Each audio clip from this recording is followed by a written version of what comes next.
Welcome to the Inspiring Possibilities podcast. It's Julian, and today we're talking about ending power struggles with your kids. So sit back, relax, and enjoy the show.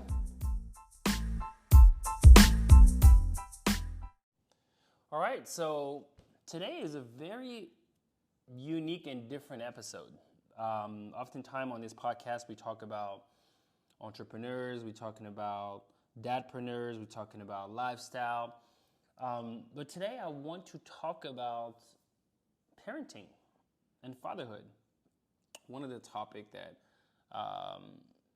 dad face a lot, obviously moms as well, but I feel like dad have a different relationship with power struggles, right? Because you're supposed to be the authority in the house, right? The ultimate authority. Yes, mom too, but as a dad, you have this different voice that comes in. Right? And you probably know what it's like to feel like powerless when your kid doesn't listen to you, right? It's in these moments of frustration and truly hopelessness that you might resort to yelling. Like, I know that there's something that, I've done many times, with 6 kids and all this level of noise in my house, right? But this outburst, can happen really anywhere. But the stakes may feel a little higher in public because of the added pressure, right? It compels you to resolve the situation quickly, and you may resort to, raising your voice, making threats, or delivering this impromptu lecture, and your emotional state truly causes you to lose sight of rational, productive, and constructive responses, right? And that's a very important thing to be aware of. So, in this guide, we'll talk about how to end power struggles with your kids, right? And the first step in overcoming these challenges is to learn to stay calm and collected in stressful situation. This entails recognizing your trigger. That's kind of the first thing. How and when do you get to that place of hopelessness and frustration and just resort to yelling? When? How? What's the trigger? Have you ever wondered why you feel calmer about your child tantrum on some days, but not on others? This difference is often in specific internal and external triggers that pushes you towards anger. For example, when we talk about internal triggers, feeling tired or sick, unrealistic expectations, stress or anxiety, not knowing what to do, or your child reminding you of someone you dislike. Right? That's internal. But then you also have these external factors, right?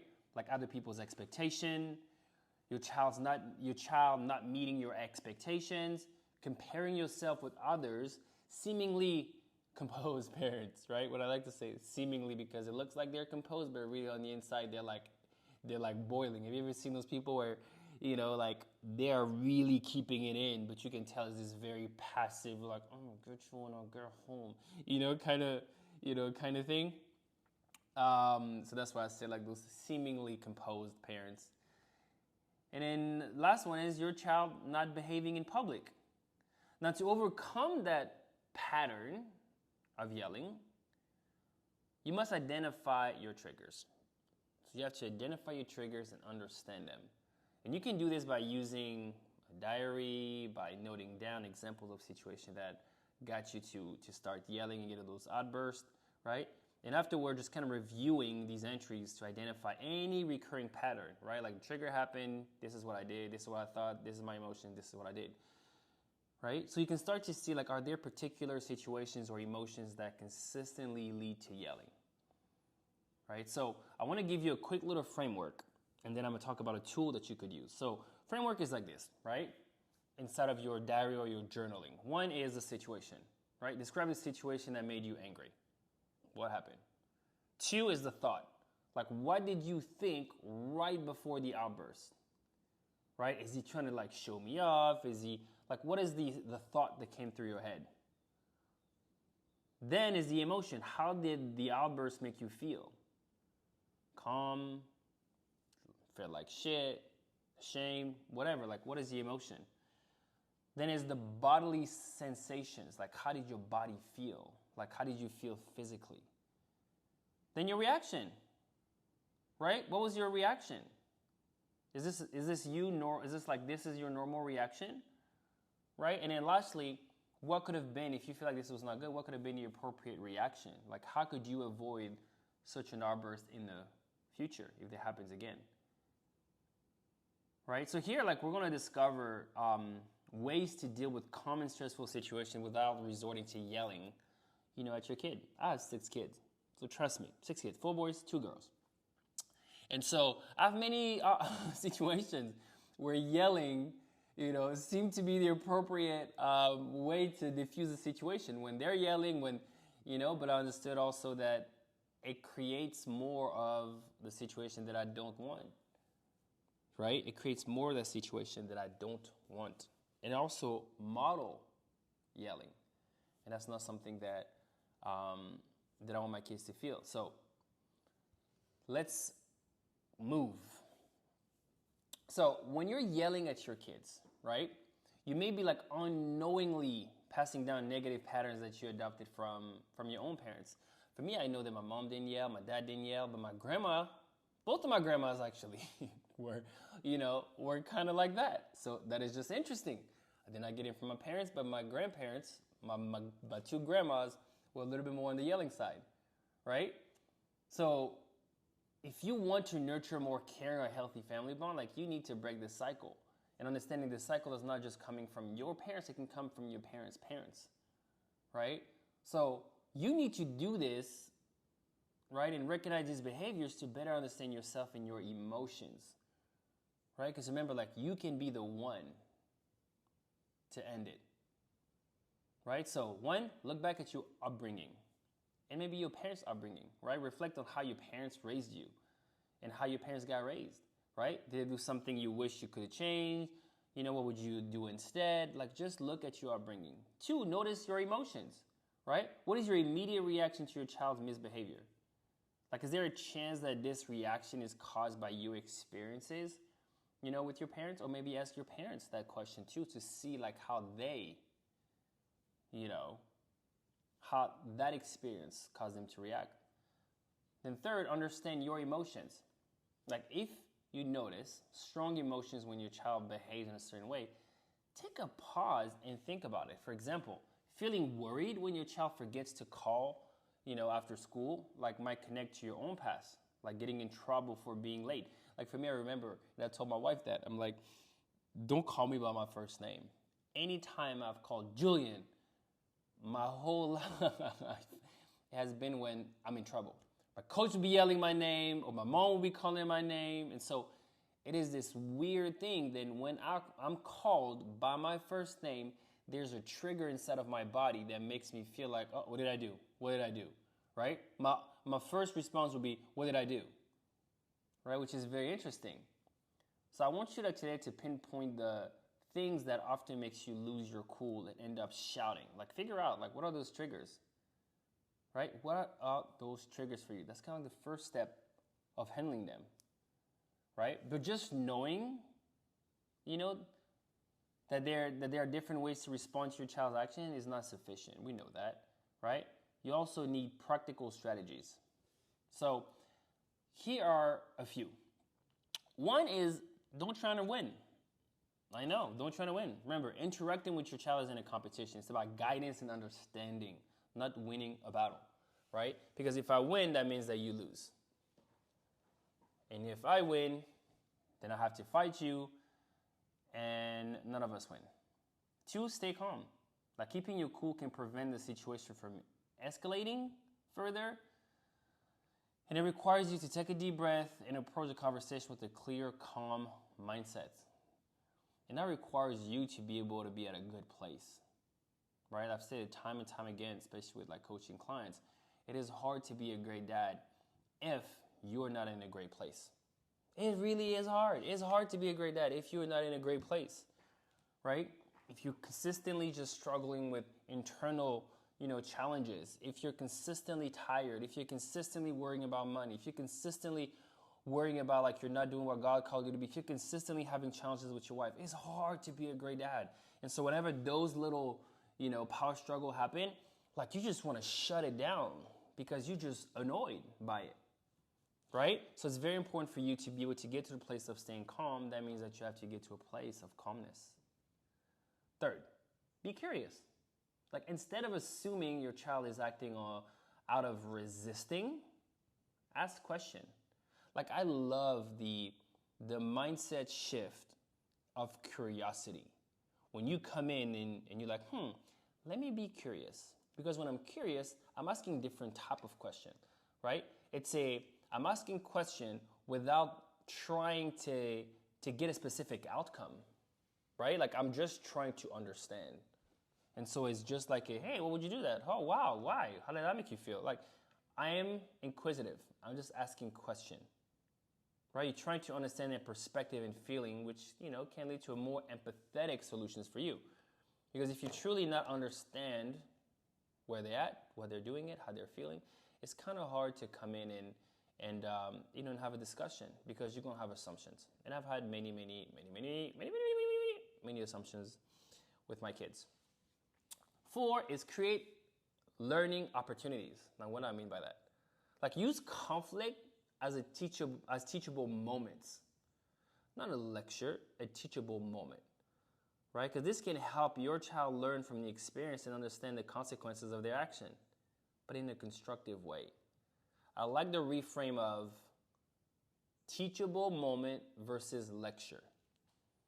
A teacher in teaching is different than a lecturer in a lecture. 5, connect first. Like, before addressing, this behavior that is like ticking you off, pissing you off, taking you to that place where you just like want to be a dragon, bursting fire, destroy everything. Ensure your child feels emotionally safe. The emotional safety. Oh man, it is a weird thing. What I mean by weird?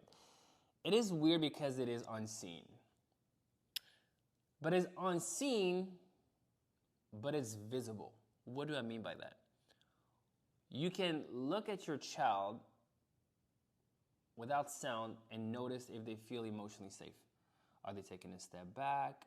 Are they crossing their arms? Are they putting their hands on their head? Like, kids don't hide how they're feeling. Like, they're speaking it, but also their full body language will show you, right? From crossed arms to going in the corner to hands on head to like their face doing like weird stuff. Like, you can see if they feel safe, right? So ensure your child feels emotionally safe first. Then establishing a connection can make them more receptive to what you have to say. Now, in order to do this connection and this safety thing, you have to recognize your tune. And what I mean by tune, T-U-N-E, is your tonality of your voice, the tempo of what you're saying, right? Is it fast? Is it slow? So we have tonality, tempo, timing. All those create the tune. The tune is what comes out of your mouth. Now, a tune that is like aggressive, that is like, the tempo is fast, the timing is short, and the tonality is high, can feel like you're just like, dragon, spitting fire. And don't give me a chance to say anything, and then therefore I shut down. Right? Then number 6 is offer options. Like, give your child choices, right? That can empower them and reduce feelings of defiance, right? This approach allows them to feel like they have some control over this situation. And I understand, some kids would still not do it, right? And that's okay. That happens. But remember, like the first thing we talked about, right? Which is like, don't try to win. Like, it's not about me winning, right? And trust me, I've gone there like many times, especially in the morning when we have the clothes picked up. And then, my little, my little guy decides like, I don't want it. And I don't have clothes. And wants to wear something that doesn't match. And that becomes this thing where just like, mom or whatever just like doesn't like it because it doesn't match. And he wants now to just, wear it because he can feel like, ooh, you don't like it. This is a button. I can push it. Whereas for him, there's just something specific that happened. Maybe he doesn't want to wear pants. And you're like, no, you should wear pants. But really, he didn't want to wear pants because at school somebody says something about the pants, right? But you don't know that until you can actually be curious, create a learning opportunity, connect first, offer options, to get to the place where they feel emotionally safe, and then they can open up to share that whenever he wore pants, like this is what happened, or somebody else wore pants and this is what happened, so therefore he doesn't want to wear pants, right? Number 7 is being consistent. Now, consistency is like your responses, right? And it helps set clear expectations. Consistency, it is probably the number one thing as a parent, as a dad, that you want to do. Consistent, consistent, consistent. Consistent in how I speak, consistent in my tonality, consistent in my responses, consistent in my love, which is a very hard thing to do. Oh man, it is hard, right? I've had so many moments where something happened, I got triggered, I got really angry, and then my kid just forgot everything. And everything in me just does not want to talk to him. I just don't want to talk to him. I don't want him to be around me because he just really, just really got me to the edge. Right? But the consistency inside of like, I still love you and my love for you is so important, right? Because when your children know what to expect from you, it creates a safer, more secure environment. Safer, more secure environment. Remember we talked about like this emotional safety, right? That you can't see, as in it's not physical, but you can see it in their body language, right? Then lastly is give recognition. Now, recognize and celebrate your child's efforts and successes, right? We talked about positive reinforcement, encourages good behavior. You know that. But sometimes I think we forget, right? It is this cup that you have the option to put this positive deposit daily inside that cup versus the negative deposit.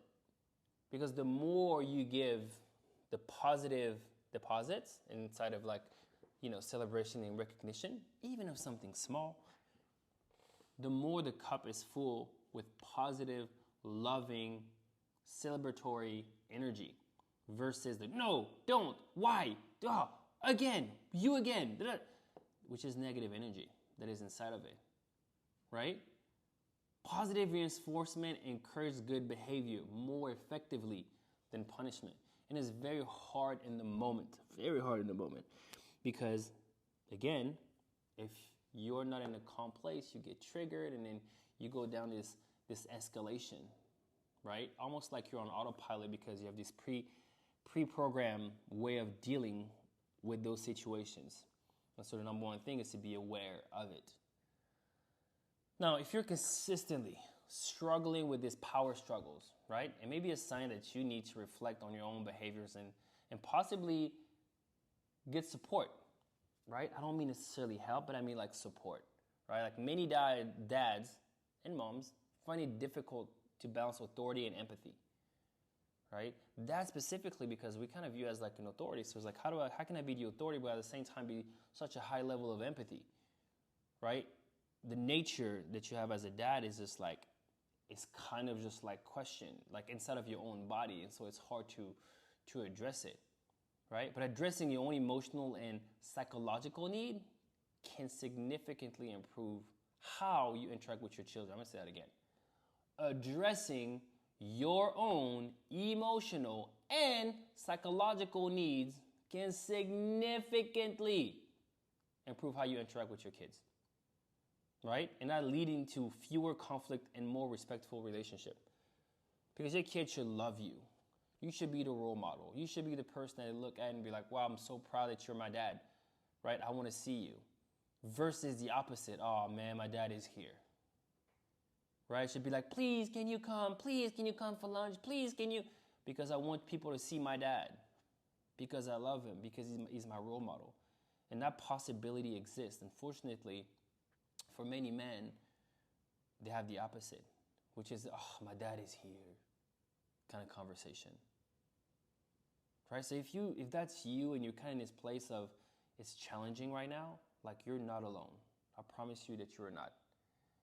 You're not alone. It's not too late, but you're going to have to handle some stuff. You're going to have to address your own emotional and psychological needs.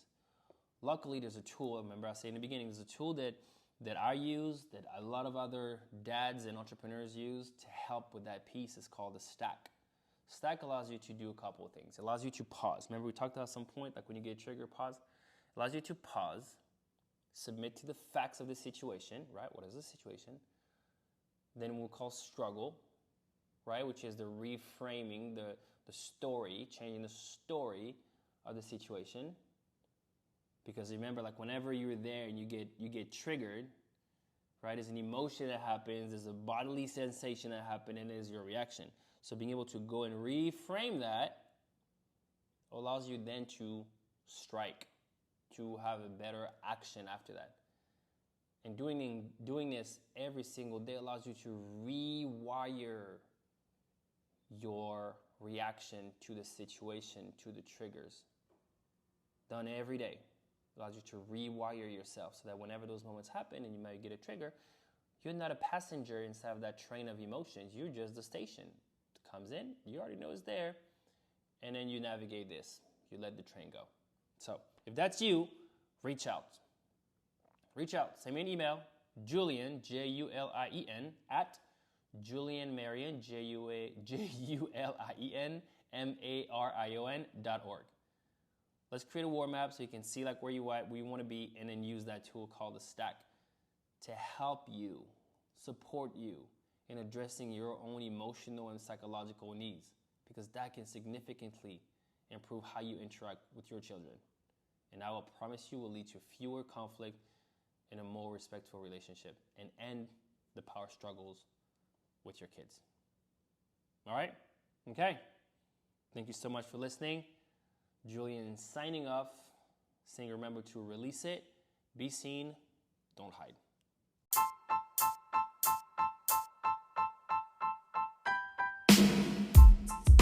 Well, that was a wrap. Thank you so much for listening. I hope you enjoyed the show today. A little bit different, talking about fatherhood and parenting, but it is probably one of the most amazing things you can do as a dad, which is legacy. Right? So don't hesitate if you're struggling with that piece about power struggles, right? You might need to address your own emotional and psychological needs, and that will improve how you interact with your children. And I promise you, it's going to lead to fewer conflicts and a more respectful relationship. I have 6 kids, been doing it for a while by running a successful business, and when the home front is not taken care of, it's almost impossible to grow your business, impossible to have mental health and take care of you as well. All right? So hope you enjoy it. Share with another man that needs to hear this, and let's get it.